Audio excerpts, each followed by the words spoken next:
Hello, everyone. Thank you so much for tuning in. My name is Kara Shirley. I am your digital news desk host here for WLBT Plus. We are waiting right now on a press conference to begin with Jackson Police Department Chief Joseph Wade. Is going to be talking about um, a lot of the violent crimes that happened over the weekend. A lot of people were shot, a lot of people killed, and one of the most notable ones, I guess you could say, is the estranged husband of um, the woman who has been missing here in Jackson for a year. As a matter of fact, her 1 year anniversary of her missing just happened a couple of days ago. Latasha Crump Coleman, her estranged husband, Derek Coleman, was one of the ones that was shot and killed this weekend during the violence that happened.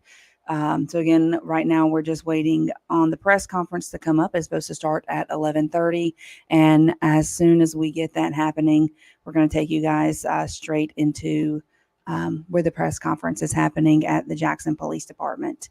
Appreciate all of you tuning in here, either whether it's on our website or our social media apps. We do appreciate you guys tuning in. Again, we are waiting for Chief Joseph Wade to begin the press conference. It should begin, was scheduled to begin at 11:30. So we're really just any moment now. They should be coming up, and we're taking you straight into the press conference when it happens. Apologize for that. So that's what we're waiting on right now, is for that to come up. So let me tell you about some of the other things that happened here over the weekend, just so you know. There was the shooting on McDowell Road, two separate shootings that happened on Sunday. We're going to get an update on that. That is making sure that I'm looking at the right one. So this is the same one where Derek Coleman was killed. Then there was also a shooting that happened on St. Charles Street. And then there was also a man that was killed at Medgar's Evers Boulevard on Saturday. Lots of crimes happened, lots of stuff come up this weekend. Again, we're waiting on this press conference to get going here. Let's see. Looks says that they're about to come up on channel 1. That is our background channel there. But as soon as it comes up, we're going to let you know about it. We're going to go straight into that. I see all of you tuning in, and I appreciate that very much. Again, there was a lot of violence here in the capital city over the weekend, and we are waiting to hear a press conference from Jackson Police Department regarding all of the killings that happened this weekend here in the capital city. But one of the ones that is most notable is the estranged husband of a missing Jackson woman who was killed over the weekend. Here we go. We got the chief up now. Make sure I've got it the right screen up. There we go. Yeah. So he is getting ready. Let me go ahead and cut that down real quick. Need some lights, guys. All right, so he is there at his desk getting ready to go live with his press conference. Matthew, I disagree with that statement. So, but we're going to hear from Chief Wade here in just a moment, talking about the crimes that happened this weekend. Do they have anybody in custody? Do they have anybody that is that they are looking at as far as suspects wise? He's going to tell us all of that information here in just a moment. We're going to go straight into that press conference as soon as they're ready. Looks like they're still getting everything set up. So here we go. I'll take you in there real quick.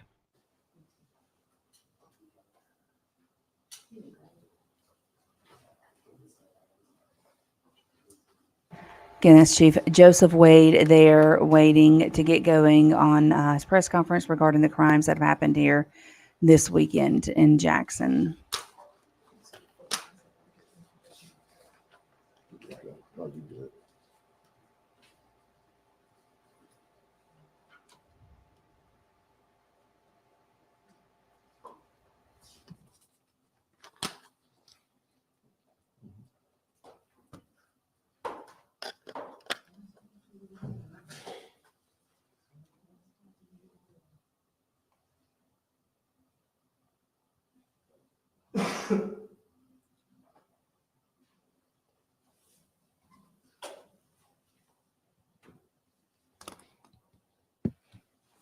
Microphone's ready. Let me know when you're ready. 12, you ready? Yes, sir. All right. All right, ready? All right, good morning.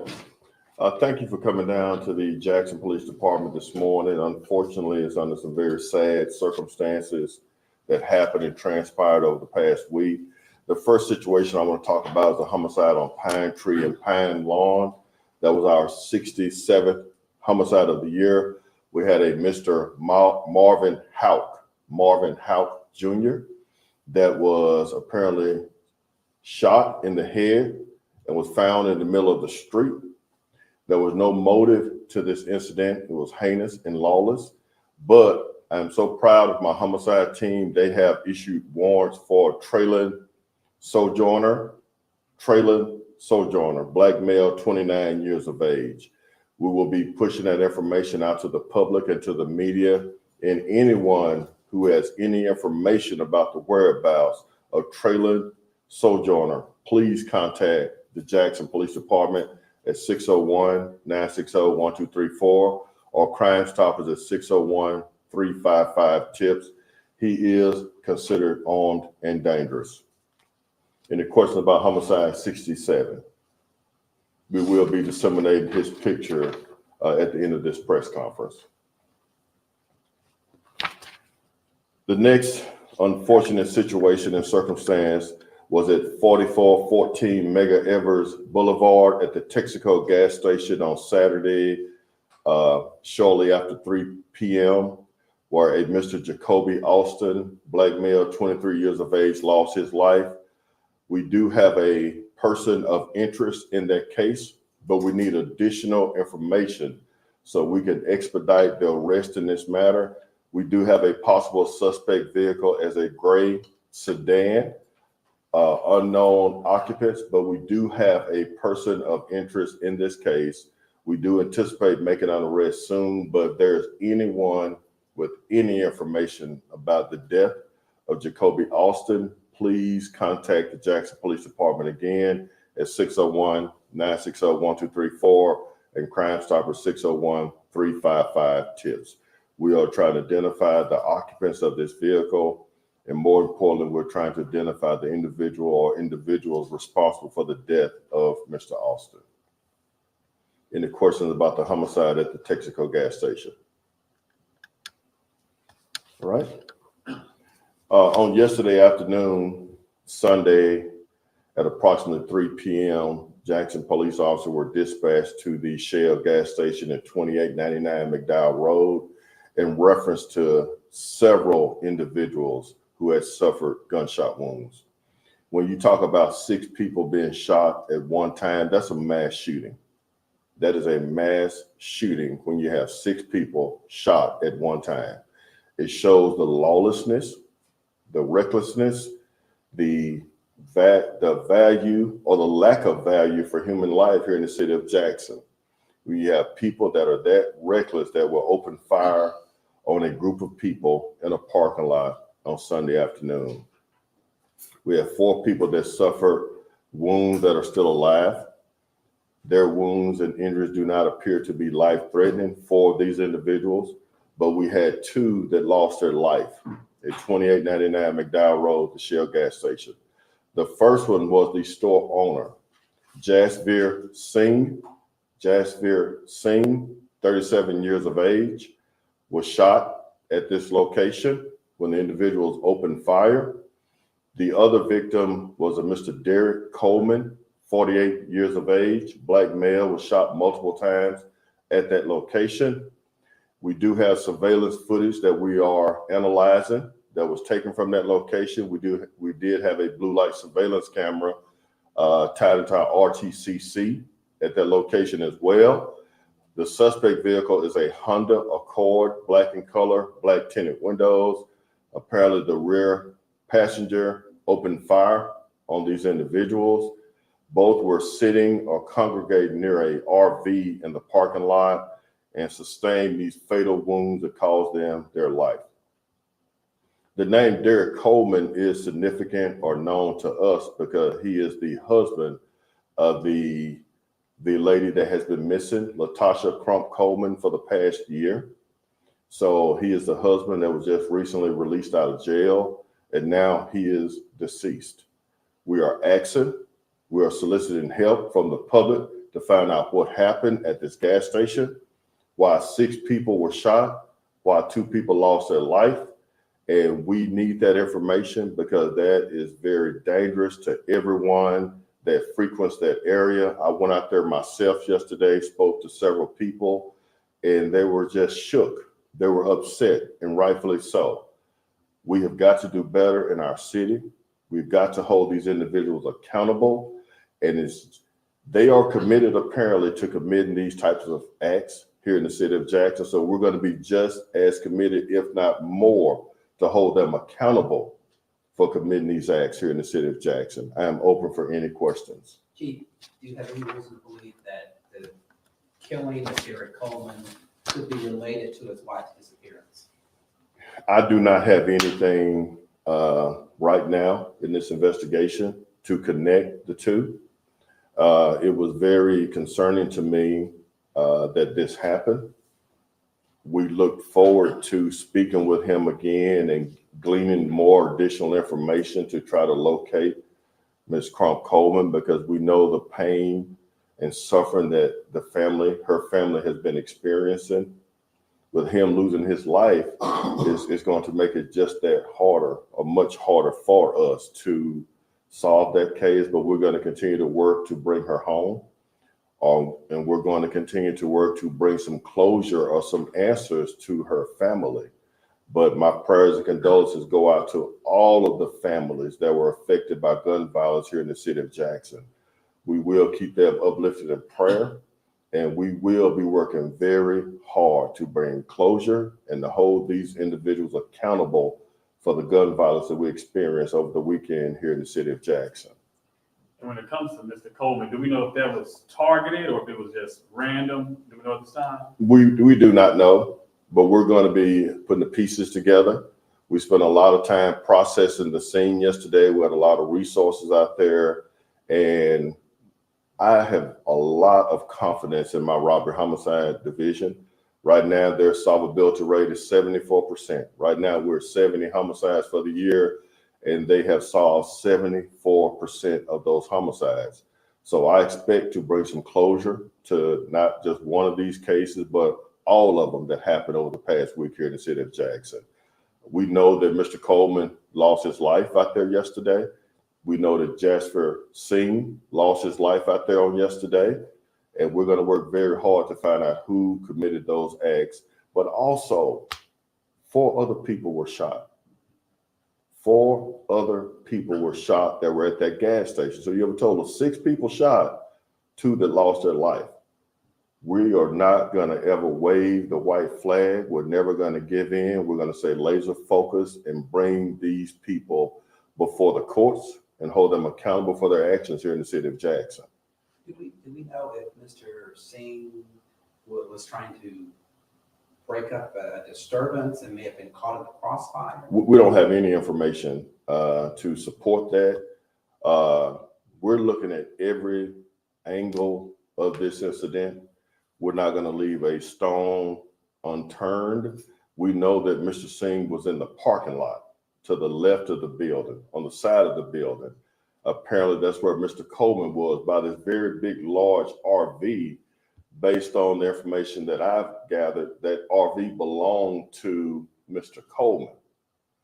Where the other people were situated, there were many, many shell casings out there yesterday, and possibly even more than one weapon that were fired, gunshots out there. So there's a lot of things that we have to find out. There are a lot of evidence that has to be analyzed. Forensic testing has to be done.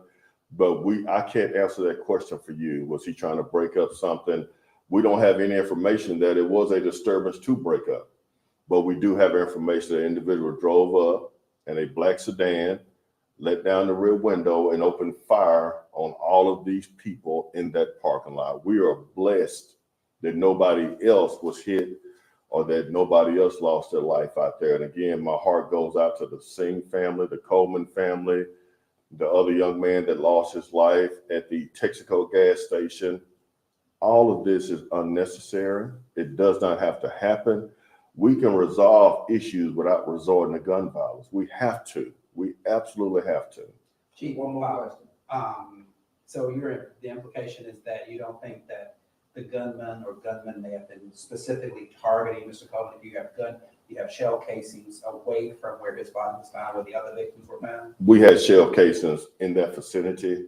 I do not know if he was the intended target. I don't know who even did the shooting. So to answer your question, all of those are questions that are unanswered at this time. I have more questions than answers in reference to the death of Derek Coleman and Mr. Singh, but I can guarantee you we're going to stay laser focused until those questions are answered for us, for this community, for this city, and those families. Do we know any of the other victims are related to Mr. Coleman? We do not know that. We do not know that. They are recovering from their injuries in the local hospitals, and we will be questioning them and talking to them later.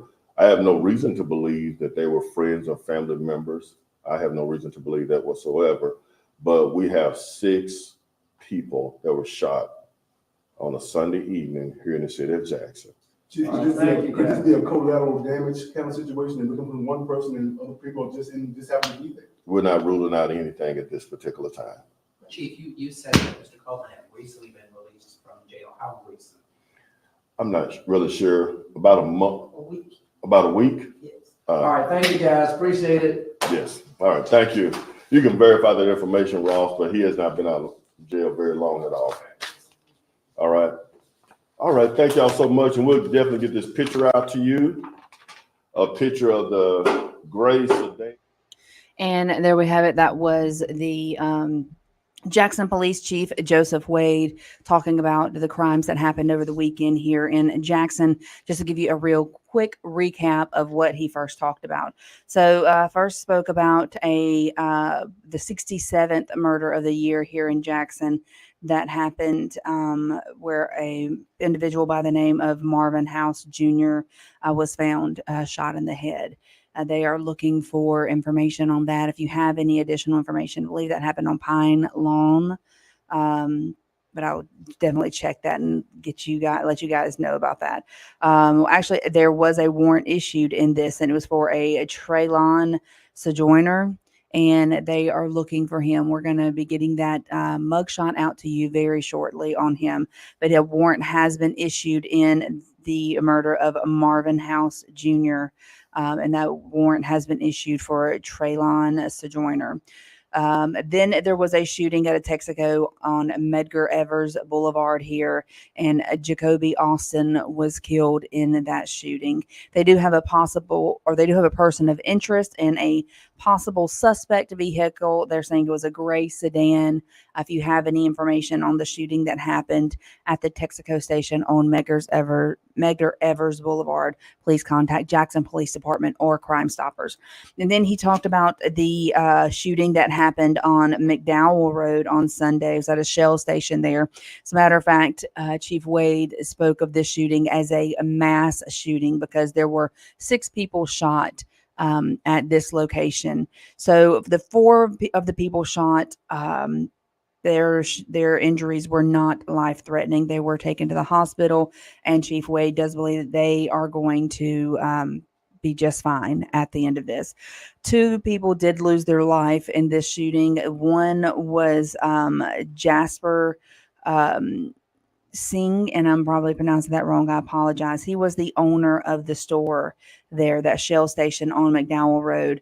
And then the other person that was killed there was Derek Coleman, who is the estranged husband of Latasha Crump Coleman. Latasha has been missing for a year now. Let me get her pulled up on screen so you can see her. So this is Latasha here. She has been missing for a year. The 1-year anniversary of her missing was just last week. We talked about that with you guys last week. But she has been missing now for a year. Her estranged husband was shot and killed at the Shell station on McDowell Road. Jackson Police Department does have surveillance video of that scene. They also had one of their blue light cameras up out there, so they have surveillance video from that as well. They also said that it was a Honda Accord that pulled into the parking lot and opened fire. So they also cannot say that Derek Coleman was the actual intended target in that shooting. He did say there was possibly more than one weapon used there. And at this time, there is nothing that connects the family of Latasha Crump Coleman to this incident. So they are investigating it, but that's what we have right now. We're continue to follow up on this. I want to bring you guys the press conference real quick. We are going to be looking more into this, and if anybody has any information on any of these things that happened this weekend, please contact Jackson Police Department or Crime Stoppers. If you have any additional information that you would like to talk to us about here at WLBT, feel free to reach out to us, whether it be on social media, through our email. Anyway, we would love to be able to talk to you guys. So we will be back here. I will be back here at 1:00 for WLBT Plus. This is just a special for the press conference. Thank you guys, and I will see you in just a little bit.